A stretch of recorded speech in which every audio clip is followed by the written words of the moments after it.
L'annonce de la nomination de Christian Tsey comme Premier ministre de Madagascar intervient quelques heures après la démission à la mi-journée du précédent chef du gouvernement.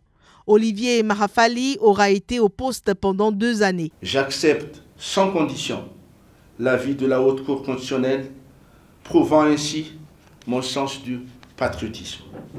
Je voudrais prouver ma bonne foi et apporter la pierre à l'édifice dans le règlement de la crise actuelle.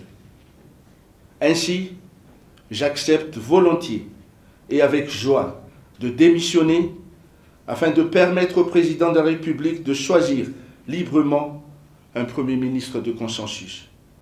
Âgé de 57 ans, Christian Tsey occupait jusqu'à ce lundi un poste de haut fonctionnaire à l'Organisation internationale du travail. Il a été ministre du Travail de 2002 à 2003, mais n'est membre d'aucun des 3 principaux partis du pays. Le président Harry s'est vanté d'avoir nommé un homme expérimenté et ayant les compétences pour l'apaisement. En effet, une vague de manifestations quotidiennes secoue l'île de Madagascar depuis 1 mois et demi. L'opposition exige le départ du président, l'accusant de vouloir faire taire ses rivaux à quelques mois des élections.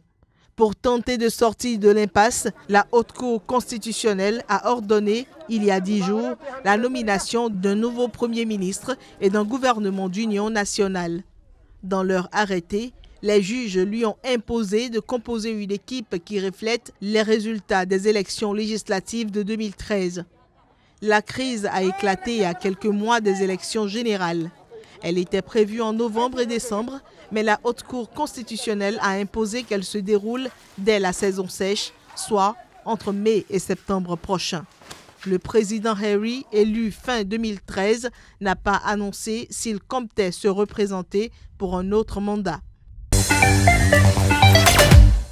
La déclaration du président Alassane Ouattara qui n'exclut pas la possibilité de briguer un 3e mandat n'est que pure provocation contre le peuple ivoirien. Il s'agit là d'une réaction de Ensemble pour la démocratie et la souveraineté de Georges Amand-Ouénié. Dans un communiqué, cette coalition de l'opposition a estimé que l'idée d'un 3e mandat est anticonstitutionnelle, inacceptable et irréalisable en Côte d'Ivoire. EDS est une coalition qui regroupe des partis politiques, des associations de la société civile et le Front populaire ivoirien FPI, le parti de l'ex-président Laurent Gbagbo.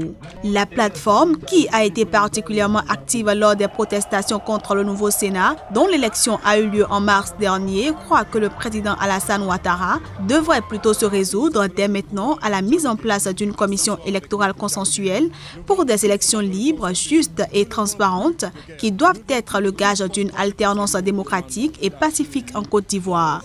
Après avoir longtemps écarté la possibilité d'un 3e mandat, le président Alassane Ouattara estime désormais que le changement de constitution de 2016, dont il est artisan, a remis tous les compteurs à zéro et que ses mandats en 2010 et 2015 ne comptent pas.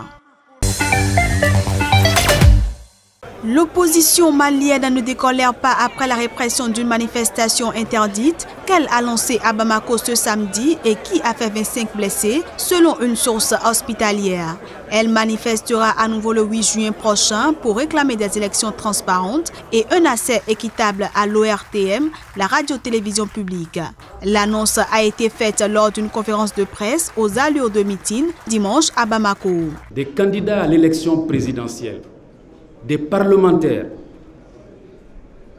des maires avec l'écharpe de la République ont été frappés, molestés, frappés à coups de gourdin, molestés, gazés. Nous les obligerons à respecter nos droits fondamentaux reconnus et protégés par la Constitution. Nous ne les laisserons pas faire. C'est tout le sens de l'appel à la grande manifestation du vendredi 8 juin 2018. Soumaïla Cissé, le chef de file de l'opposition, a dénoncé une atteinte intolérable aux libertés fondamentales, arguant que l'opposition avait déjà organisé de grandes manifestations en dépit de l'état d'urgence, argument avancé par les autorités pour interdire les rassemblements de ce samedi. Le candidat déclaré à l'élection présidentielle du 29 juillet prochain a appelé à l'instauration d'un dialogue pour éviter absolument une crise électorale. Nous avons connu mars 91. Ça a commencé comme ça.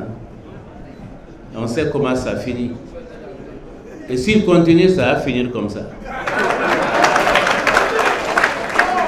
Il faut les mettre en garde parce que certains ont été des acteurs. Donc ils savent quel est le chemin de l'histoire. Il faut faire très attention. Depuis mars 91, on n'a pas connu une répression comme celle-ci. À travers un communiqué, le gouvernement malien a jugé dimanche mensongères et calomnieuses les affirmations de l'opposition qui lui reproche d'avoir fait usage de balles réelles lors des manifestations de ce samedi à Bamako.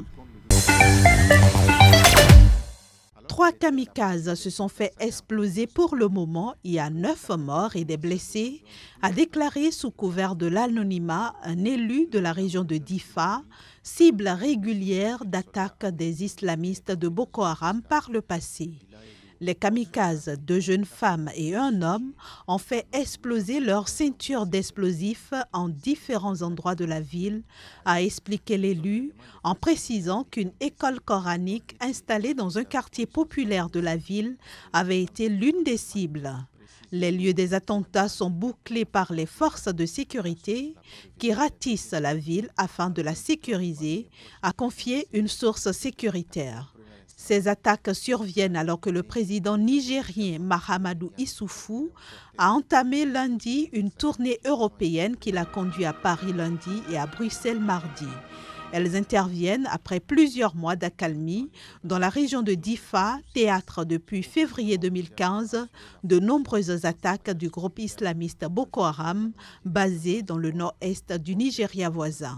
Fin avril, Niamey avait annoncé une opération militaire régionale d'envergure dans le bassin du lac Tchad, commun au Niger, au Tchad, au Nigeria et au Cameroun, pour débarrasser la zone des résidus de Boko Haram. Cette opération devait permettre d'installer des systèmes de sécurité et de favoriser le retour de milliers de personnes ayant fui depuis 2015 les îles du lac Tchad. Pour rappel, depuis 2009, le conflit provoqué par Boko Haram a conduit au déplacement de 2,4 millions de personnes dans le nord du Nigeria, ainsi qu'au Cameroun, au Tchad et au Niger, selon le Haut Commissariat de l'ONU aux réfugiés. Détenu depuis mars 2017, le maire de la capitale s'est présenté ce mardi vêtu d'un boubou blanc et souriant dans une salle d'audience comble où il a été acclamé par ses partisans. Tant que tous ces recours devant la Cour d'appel et éventuellement la Cour suprême ne sont pas épuisés, le maire de Dakar, 62 ans, reste éligible et peut espérer défier dans les urnes le président sortant Macky Sall lors de la présidentielle de février 2019, selon des juristes. Ce mardi, ses avocats ont demandé un report de son second procès jusqu'en novembre, mais la Cour d'appel ne leur a accordé qu'un délai d'1 mois jusqu'au 9 juillet prochain. Nous avons besoin de 6 mois. Mais la Cour nous l'a refusé et on essaie de mettre la pression pour qu'en 30 jours, cette affaire soit pliée. C'est inacceptable et ce n'est pas conforme aux garanties minimales d'un procès équitable. Avec 7 de ses collaborateurs, Khalifa Sall est accusé d'un détournement présumé de 1,65 milliard de francs CFA de l'argent prélevé entre 2011 et 2015 des caisses de la ville de Dakar. Khalifa Sall a fait appel de sa condamnation le 30 mars dernier à 5 ans de prison et une amende de 5 millions de francs CFA pour escroquerie portant sur des fonds publics et faux en écriture. Les avocats demandaient de la défense, demandaient un délai de 3 mois. Il y a même l'avocat de la ville de Dakar qui demandait jusqu'au mois de novembre. En réalité, bon, c'est des demandes de renvoi dilatoires parce qu'ils savent très bien que cette affaire pouvait être jugée même ce matin. Maire de Dakar depuis 2009, Khalifa Sall affirme que les poursuites judiciaires à son encontre visent, avec l'aval de Macky Sall, à l'empêcher de se présenter en 2019, ce que démontrent les responsables de la majorité. Il vient d'être désigné candidat à la présidentielle par une branche dissidente du Parti socialiste, la formation membre de la coalition au pouvoir dont il a été exclu fin 2017 pour indiscipline. Les deux annonces surprises faites ce mardi par le gouvernement éthiopien représentent des changements de politique majeurs imprimés par le nouveau Premier ministre Abiy Ahmed, désigné en avril à la suite de la démission en février de son prédécesseur Hailemariam Desalegn. Sur le front diplomatique, le régime a annoncé sa volonté de mettre un terme à son litige frontalier avec son voisin devenu ennemi juré, l'Érythrée. Le gouvernement éthiopien a décidé de mettre en œuvre pleinement l'accord d'Alger signé en 2000 pour mettre fin au conflit entre les deux pays et les conclusions sur la démarcation de la frontière. Rappelons qu'un accord de paix avait été signé fin 2000 à Alger, puis une commission d'arbitrage soutenue par l'ONU avait tranché sur le tracé de la frontière, attribuant notamment la localité de Badmé, point de contentieux, à l'Érythrée. Mais l'Éthiopie a continué jusqu'à présent à occuper Badmé. Outre cette annonce majeure, le régime éthiopien a également pris des mesures susceptibles de changer la face de l'économie du pays en ouvrant notamment au secteur privé le capital des plus grandes entreprises publiques, dont la compagnie aérienne Ethiopian Airlines, tout en gardant la majorité de contrôle. Notre accord avec les 73 députés était que le Premier ministre à élire soit issu de la manifestation de la place du 13 mai. On ne veut pas d'un élu qui vient de nulle part et que le peuple n'a jamais vu. C'est pour cette raison que les gens se rassemblent et s'indignent ici. Nous ne bougerons pas d'ici tant que nous n'aurons pas un Premier ministre élu par les députés eux-mêmes. L'opposition malgache, qui ne décolère pas malgré la nomination la veille d'un nouveau Premier ministre de consensus, appelle à poursuivre les manifestations. Le rassemblement de mardi a cependant tourné au règlement de compte entre les deux principaux partis d'opposition qui font cause commune contre le président depuis le début de la fronde. Si l'un revendique la paternité de la nomination du nouveau Premier ministre, l'autre se sent en revanche trahi. Je vous demande clairement, à vous les députés du MAPAR, allons-nous former ce gouvernement ensemble ou c'est du chacun pour soi? Si c'est du chacun pour soi, non merci, nous n'en voulons pas. Nous les députés du team, nous ne formerons pas ce gouvernement si c'est juste pour obtenir 2 ou 3 sièges. Ça ne nous intéresse pas.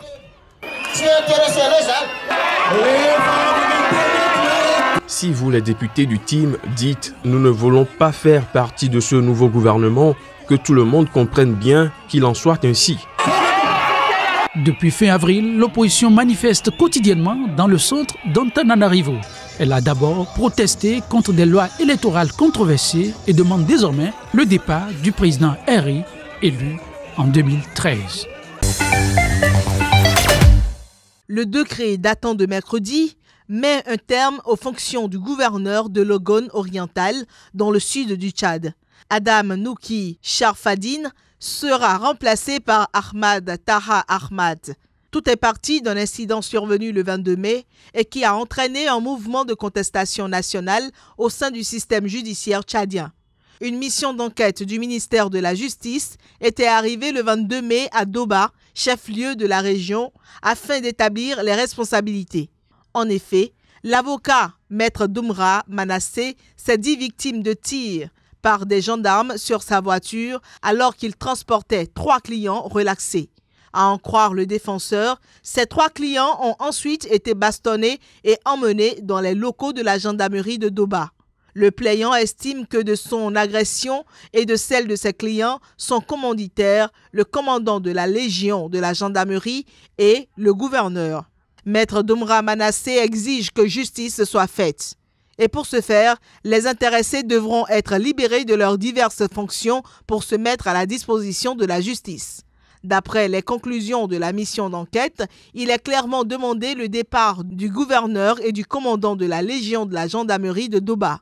Une grève des magistrats a débuté le 28 mai en soutien à Maître Manassé et pour protester contre tout type d'ingérence des forces de l'ordre dans les locaux de la justice au Tchad.